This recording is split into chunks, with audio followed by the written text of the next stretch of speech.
Hi, this is Marcos. Today we are going to start building a dynamic circular queue. Circular queues are data structures capable of creating a queue and reuse spaces left when things are deleted from them. Let's see a better explanation. Suppose that we have here a kind of array, and this array has many places, and we're going to see it like a queue. So imagine that we added number 7, 4, 3, number 1 here. So the start of the queue is right here, and the end of the queue is right here. So we have just one place. So how can we recycle places? So let's suppose that we remove number 7 and 4 for the queue. And we have here the same queue.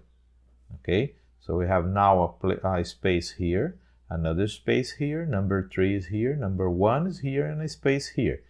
So the start of the queue is right here, and the end will be in this place. But we add number 5 to the queue. So now the end of the queue is gonna migrate from here to this place here. Okay, so now the end is here, and we can reuse 2 spaces here, and that's the way the circular queue works. When you reuse spaces that has no elements, when you remove, you have another space, and so on. So let's code this. Well, the problem is that its size is fixed. Our challenge is to create one that can grow automatically and shrink whenever the program needs. For this purpose, we are going to use an integer queue, and we are going to use C language. Later on, we can code it in C++ and JavaScript. The main goal is to do it with a cleaner code and, if necessary, improve performance. Let's first create a simple fixed size circular queue. Sometimes it's confusing to remember Boolean types in C, so we are going to create something to deal with it to improve our reading of the code. It's very important that you code thinking on readability, thinking on understanding the code. It's better than if you have a huge performance, but if you can't understand the code, this is not good. Okay, so first I will use in this situation CLion, because CLion is a very nice IDE and has many advantages of using it with C and C++. Okay, so the first part of the problem that we are going to track today is to create a circular queue. First, a simple one. In the next episode, we are going to transform it into a dynamic queue. Dynamic queues are ways that the system will adapt the queue for the memory size that the queue really needs.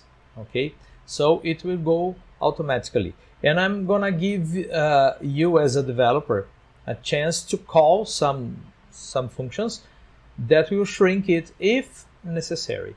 Okay, so let's create here a new project. Let me choose here a folder. You can choose any folder you want. Okay, so here coding, let's start here in this folder, and I will create a project named, don't forget, in this first development we're going to use C and not C++.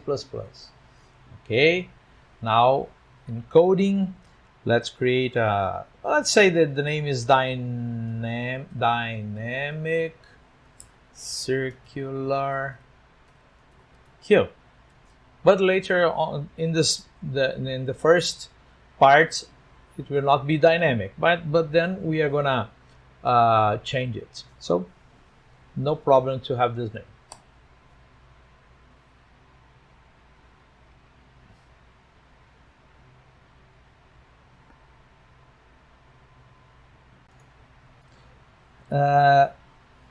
As I told you, sometimes it's confusing to remember Boolean types in C, and especially for the beginners and for coders that came from other languages, because there we have true or false and Boolean types and so on. In C you don't have it.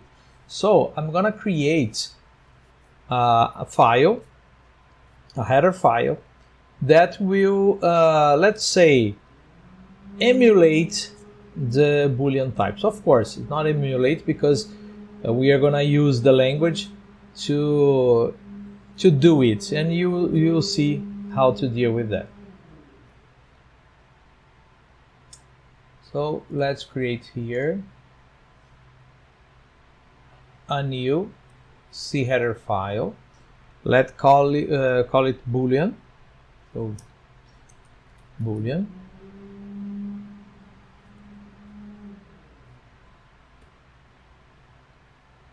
And now I will try to emulate the creation of a Boolean type. So every time that you need to use Boolean types in C, generally you use int types. So an integer type is the same as a Boolean for C. But I will create an alias for that. So type def int Boolean. So every time that I use the word Boolean, it will use an int. So it's the same. But for readability is much better. And enumeration here, false equals 0 and true. Every time that I have an enum and the number of the items go like adding 1 to them, you just create the first one, put the value that you want. For example, false is 0, you can see here, and true will be 1, as you can see here. So that's the way we can create this kind of enumeration. Okay, so now I have some way to deal with Boolean types. Okay, now we can add it to our problem to make it simpler. Let's think about a problem and possible solution. Okay, so we're gonna create the queue. So let's start creating a header file that we are gonna put there some things just to think about. So the first part with to think about the problem. Okay, so new header file. Let's call it circularqueue.h.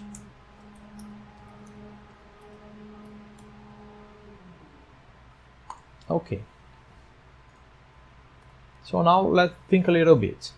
First, I will use my Boolean type. So Boolean. I need this in this example. Let's create some constants. In C, you can create constants using the const keyword, enumerations, and using define. But define is not really C language. It's more a compiler thing than indeed it's a compiler directive. It's not part of the language. So I like to use enumerations. So let's create our constants here. So enum, we need a size for the queue.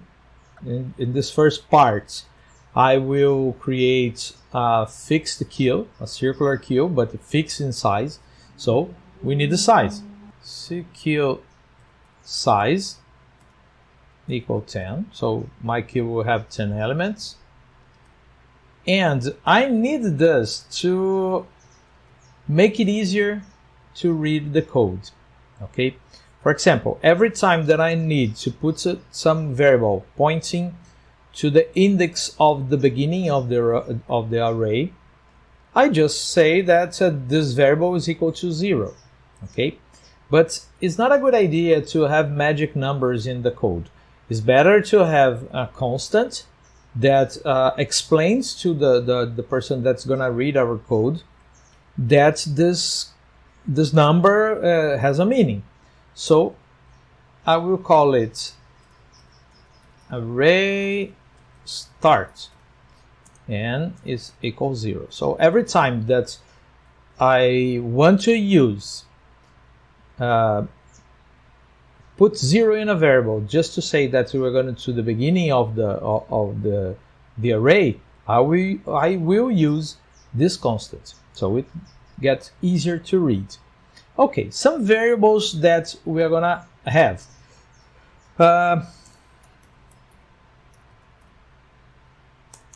We're gonna have some variables here, but they are not going to be defined in the .h file, and it will be defined in the .c. But now I need to inform the compiler that it will have a variable. So the word extern, I need to use it.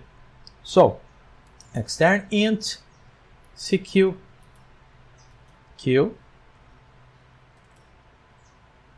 it will be the array of the queue. This will be the real queue. Extern int cq start, so I have here a variable that is gonna point to the start of the queue. Extern int cq end, that will point to the end of the queue. Extern boolean is empty. So I have a variable, I will have a variable that will say that the queue is empty or not. So boolean. So now I can use boolean that we create in boolean.h. And I will have some prototypes of the functions. Let's think about it a little bit. So prototype, I will have a boolean function called add that it will receive an integer called value and will return true or false. True if we could add to the queue, false if we couldn't. Boolean remove int value. So we have here a pointer, so the parameter will be passed by reference. Let's say one thing, I'm not here to teach you C.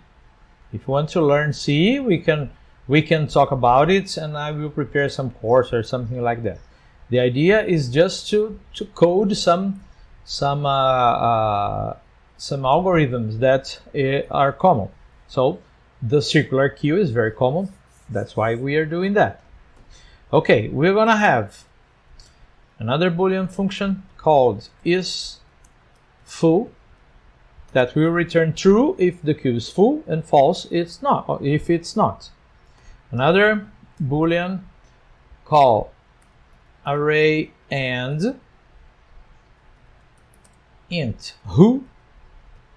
I will explain this function later because you're gonna see it in practice, so it's better than I'm explaining now. Maybe you're not gonna see the use of it, so there it's a good place to see it, the explanation. Okay, we have here Boolean deleted all. It will return true if all elements were deleted. That's the idea. And void print queue. This print queue, of course, is not part of the queue. It's just a function to print everything that's in the queue to make it easier to understand. Let's now work on the main.c because I think it's done. The idea it's done. So let's start here. First, we need to include our circular q.h. Okay, I will have some constants here, the same standard that we are using in the Boolean, the circular q.h, and so on. This constant will be used in the menu. So, enumeration, menu, no selection equals 0, menu add, menu remove, menu quit. Okay, I will have only one prototype.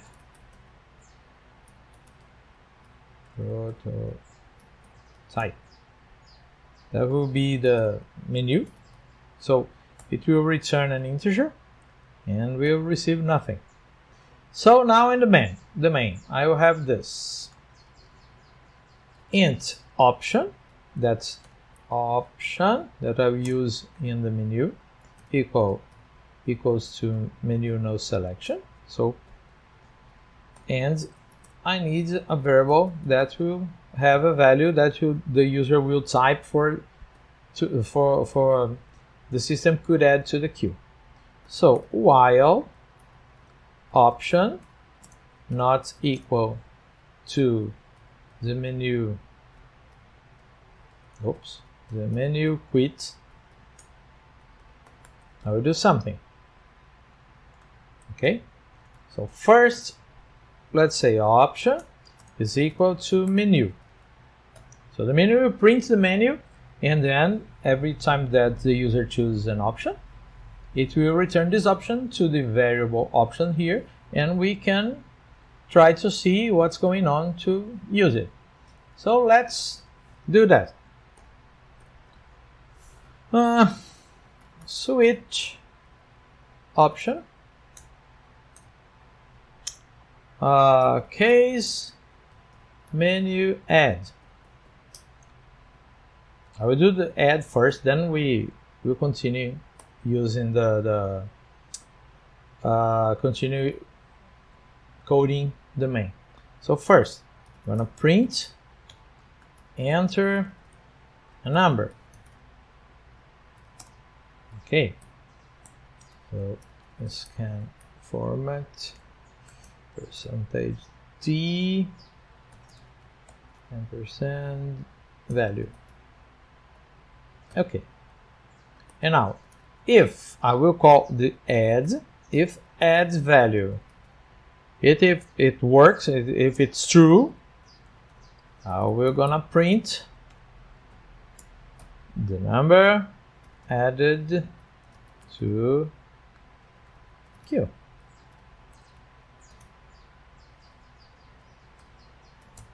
\n, and I'll print the value.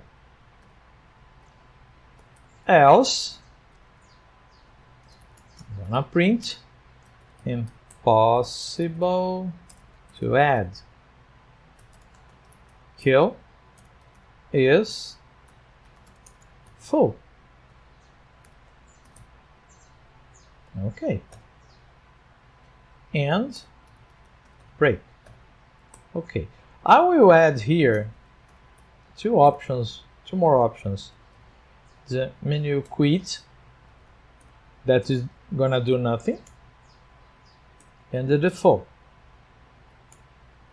that's gonna print invalid option. So if the user types something that's not in the menu, it's gonna print invalid option, and if it hits the quit, the system is gonna quit, and you're gonna have problems. You're not gonna have problems. So now let's do the menu. Int new int option equal menu no selection, print f. Let's do something here very beautiful. You'll see that I'm an artist. Just kidding. I don't need to say just kidding. We will see that I'm kidding. Menu. Okay, oops.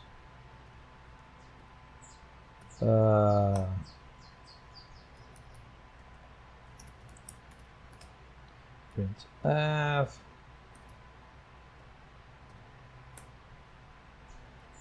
Print f. Now, one. Add. Oops. Add.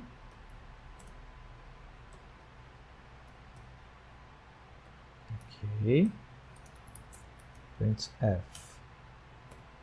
2. Remove.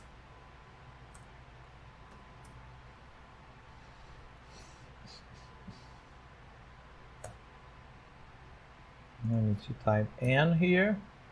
Okay. Print f. 3.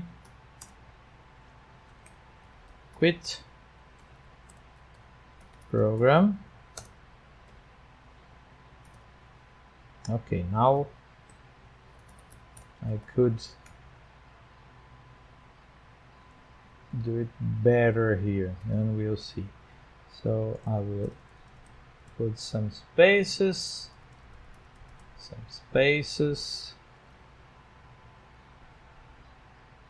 the menu.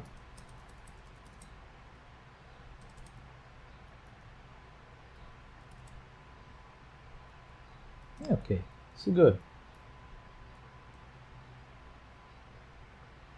Okay, and now print f. Choose your option.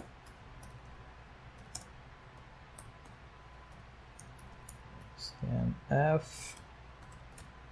Percentage G. % opt and return opt.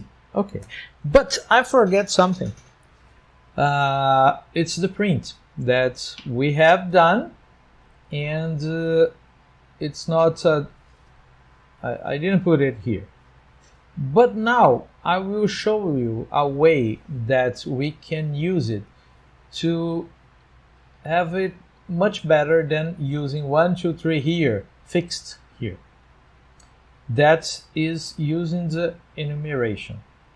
Okay, so now let's add another option here. I mean, new print.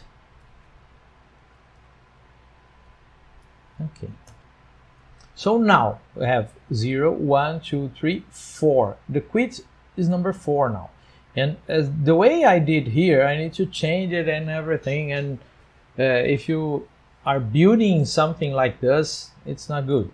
So I will use this here.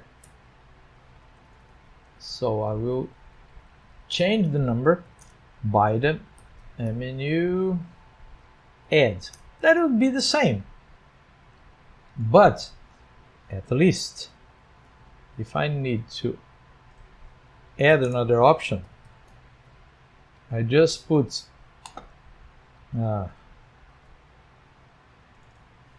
this is print kill. Print kill.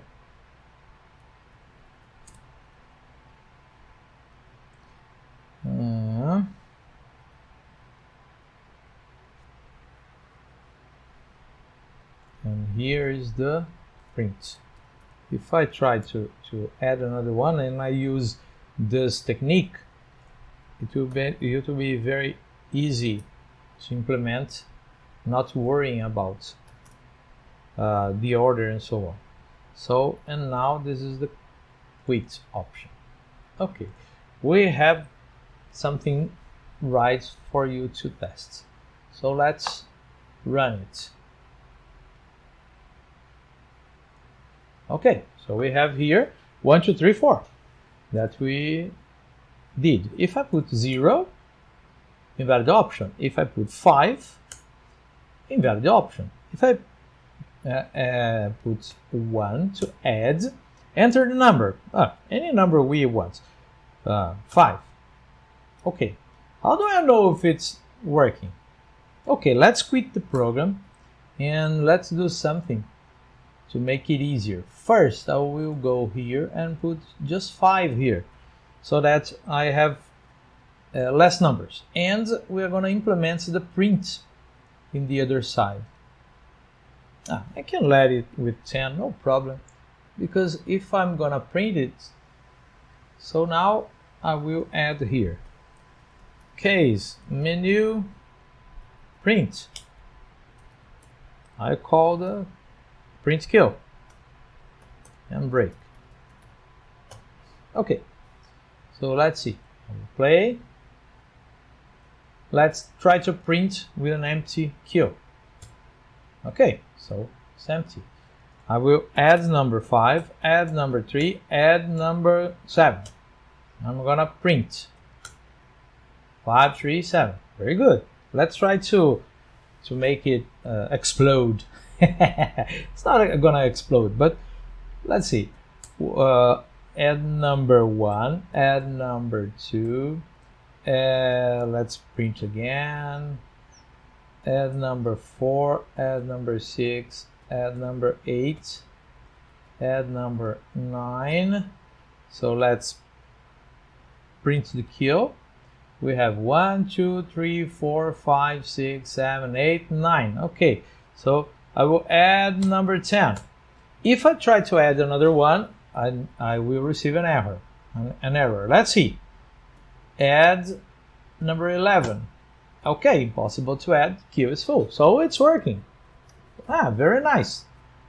Now let's code here in the switch the remove. Okay, case menu remove. What I'm gonna do? If remove value, I'll pass the address of the variable value. If I could remove, I'm gonna print %d was removed from kill. Okay, and print the value that was removed. Else,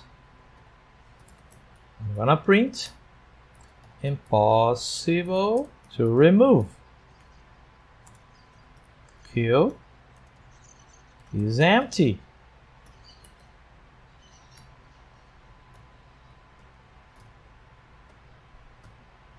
And break. Very nice. So let's run it. Okay, first I'll try to remove with an empty kill. Whoa, I have a problem. So let's see what's wrong here.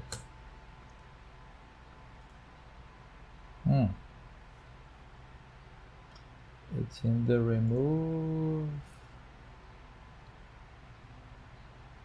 Oops. They say that I'm not gonna remove. Oh, remove. This remove, not that remove. Let me see if it's okay. So now I guess I was calling the wrong function. So I'll try to remove it. Okay, impossible to remove. Kill is empty. So now let's add 1, 2, 3. Let's print them. Okay, so if I remove, I will remove 1. So remove. 1 was removed from the kill. Let's print it. Okay, 2 and 3. So now let's add more numbers to get it full. So 4, 5, 6, 7, 8, 9, 10, 11. If I try to add one more 12, okay, impossible to add, queue is full. Very nice. If I print it, okay, let's remove the number 2. So number 2 was removed from the queue. If I print, it's not there. If I add another one, 12, it's added. If I try to add 13, it's full. If I remove, 3 was removed, I can now add, oops, 1 again. If I print the queue, 1 is there. If I try to add any other one, queue is full. Okay, let's remove everybody now. So 4, 5, 6, 7, 8, 9, 10, 11, 12, number 1, impossible to remove. Queue is empty. Whoa, I guess we have a very nice program running here. Good. Okay, we're gonna stop here now. In the next video, we're gonna change it to make it dynamic. So every time that I try to add and it's full, I will expand the array. And if I use it with not the idea of if I continue using it, adding and removing, it will work as we did here. And we can have an option to shrink it too. So next video we are gonna do it. Okay, so see ya and keep coding.